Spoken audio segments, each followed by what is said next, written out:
What it do, what it do, what it do, what it do, what it do. Back at you with another one. Yeah, man. Golden State went on ahead and did it last night. Not surprised, but it's like I'm not surprised, but I am surprised. Like I did originally think it was gonna go seven, but once they smelled blood, they wasn't. I knew they wasn't gonna let up at that point. You know what I'm saying? So yeah, they did I think Golden State defense is what really turned the tide in the series for real because Golden State defense was able to affect Boston more than Boston defense was able to affect Golden State. You know what I'm saying? And I think that comes down to the offense that they run.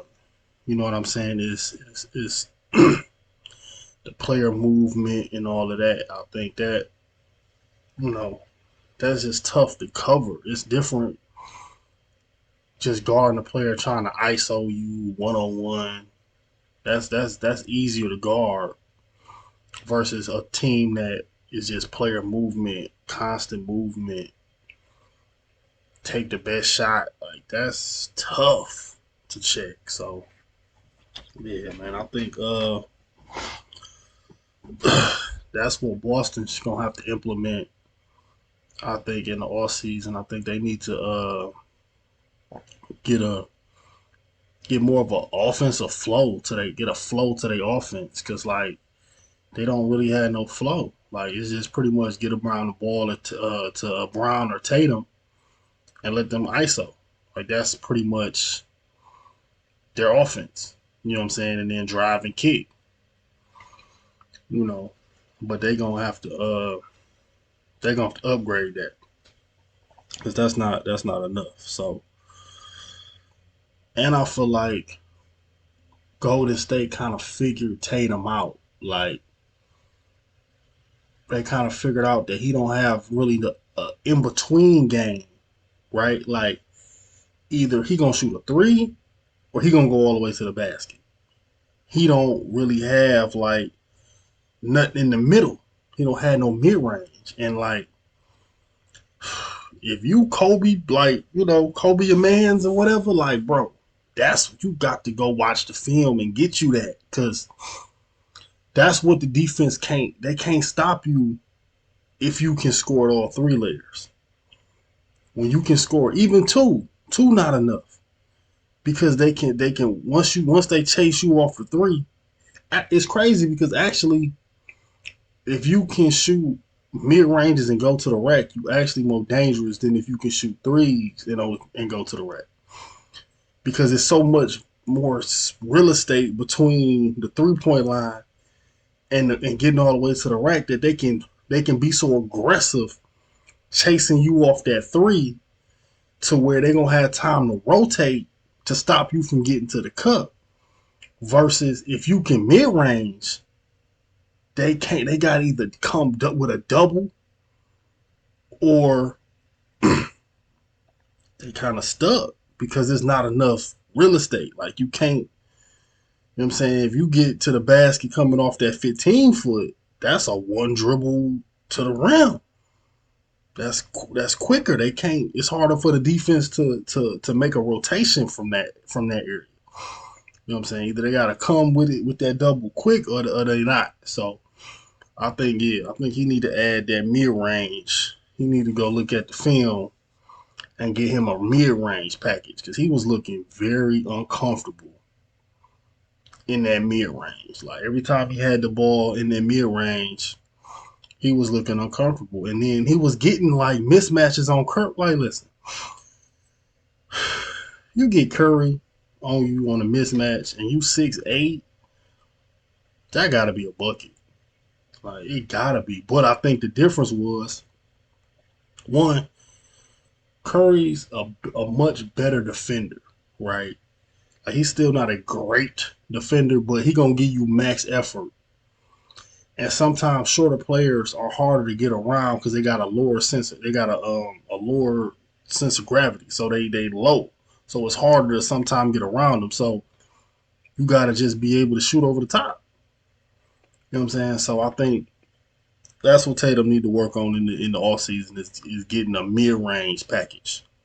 Because if he had a mid range package, it would have been a totally different series. Because they wouldn't have been able to guard him. You know what I'm saying? Because you can't. It's hard. He wouldn't have been as predictable.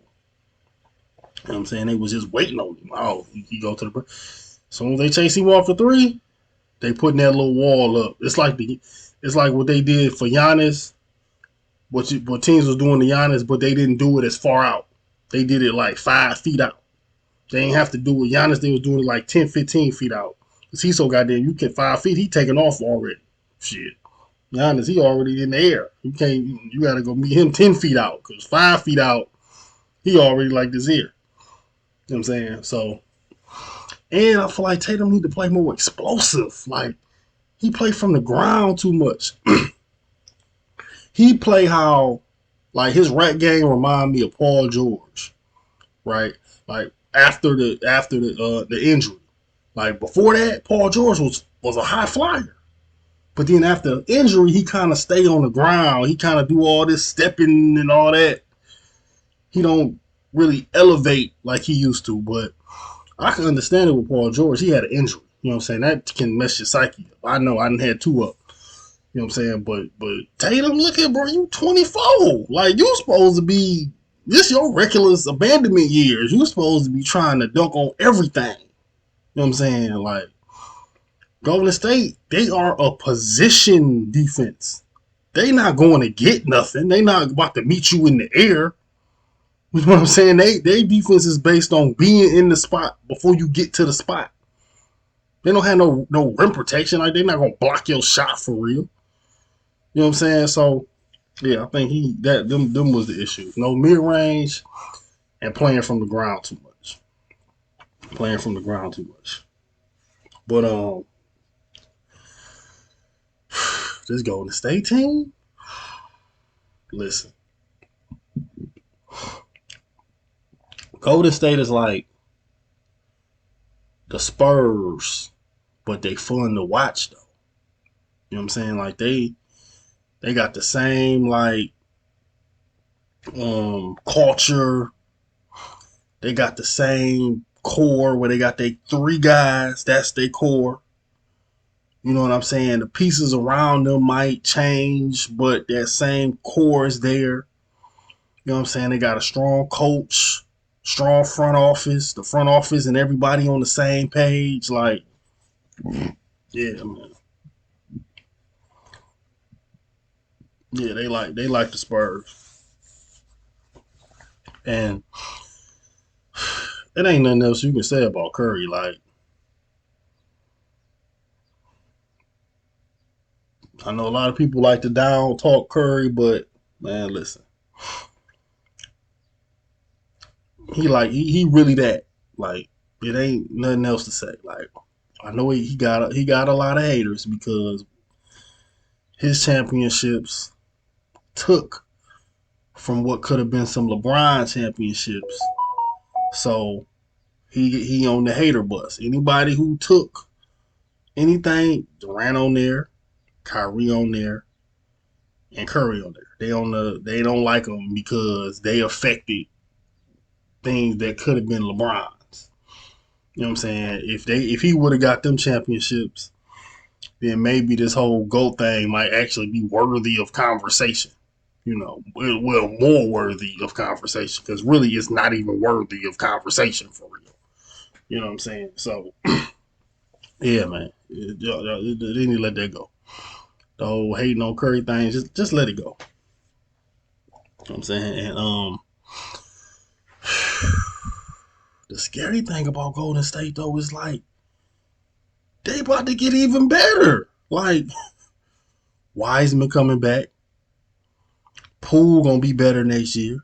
Clay gonna be better next year. You know what I'm saying? He coming off the injury, so he gonna his rhythm and all that. He gonna be better next year. You know what I'm saying? And then I feel like, and this is gonna be another thing that's gonna make them even scarier. If Clay and Poole can get like a little chemistry going for real, because I feel like Steph and Poole got a little chemistry where they play off each other, but I feel like Clay and Poole really don't play off each other that well. They kind of play like they just start playing together. But if they can get a similar chemistry, like how they be, they be throwing that thing like they know where each other already gonna be at and all that. And they getting Wiseman back. Oh my god. Woo-wee. They gonna be a problem. And they can keep all of them together. Oh yeah. They ain't going nowhere. They getting better. They not going nowhere. You know what I'm saying? But as far as Boston go, like they are in the space that Golden State was when the Spurs was winning. You know what I'm saying? Like they just gotta go through that grind. You know what I'm saying? So they don't need to do nothing major. Maybe a roster tweak here, roster tweak there, but they need to follow the same pedigree. Keep your core together, grow and build. That's it. They don't need to be, should we break up Tatum and Brown? Don't do none of that. None of that. Because they didn't already over. This is the second time they didn't overachieve together. Why would you break them up? Like, they overachieved when they was rookies when they went to the Eastern Conference Finals and played LeBron. Took him to 7 games. And then nobody had them come and get into the finals this year. So they overachieved twice. Why would you break that up? That makes no sense. So, you know, I don't think if it ain't broke, don't fix it. Like they just gotta. It's just part of the process. That's it. You know what I'm saying? Every year they're gonna get a little better, get a little better, get a little better, and I feel like their time will come. If they keep that core together, they're gonna end up getting a chip. So I'm saying I'm gonna leave it at that. Congratulations to the Golden State Warriors for being the 2022 NBA champions. Curry got 4 of them things. See y'all on the next one. Like, comment, subscribe. Peace.